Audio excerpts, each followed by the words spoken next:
At my sister's wedding, my mom stood up during the toast and announced that I'd be paying for the honeymoon. $25,000, she said, smiling. She can afford it.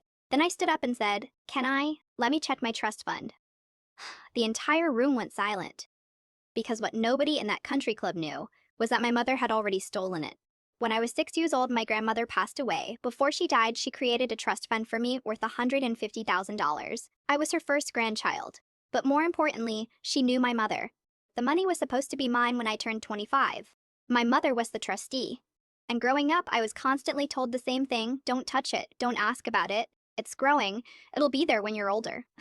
Meanwhile, my younger sister Amber got everything: dance lessons, summer camps, brand new clothes every school year, a car at 16, college fully paid for.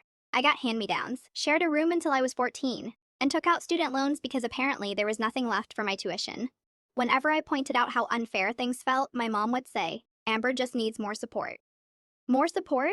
Amber wore a $400 dress to homecoming. Mine came from a thrift store clearance rack. I worked 2 jobs through college and graduated with $40,000 in debt. Amber graduated debt-free with an engagement ring on her finger. Then I turned 25. And finally contacted the bank about the trust. That's when my entire world shifted. The account had been closed 3 years earlier. Balance at closure, $152,000, withdrawn entirely by the trustee, my mother. I called her immediately. At first, she stayed quiet. Then she casually said, "I used it for the family."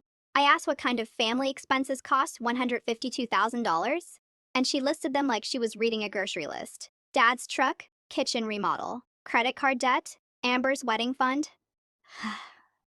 My inheritance funded my sister's wedding before she was even engaged. I asked her, "You spent Grandma's money on a kitchen and Amber's wedding?"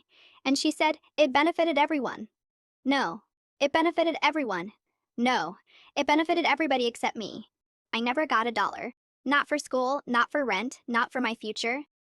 Then she told me I was making her feel guilty. I told her she should feel guilty and she hung up. I didn't tell anyone what happened, not yet. Instead, I contacted a lawyer. He reviewed the trust documents and immediately said I had a strong case. My grandmother's instructions were crystal clear. The money was for my education and future only. What my mother did was textbook breach of fiduciary duty, so I quietly started building my case. Bank statements, withdrawal records, trust documents, every piece of evidence, and then Amber got engaged.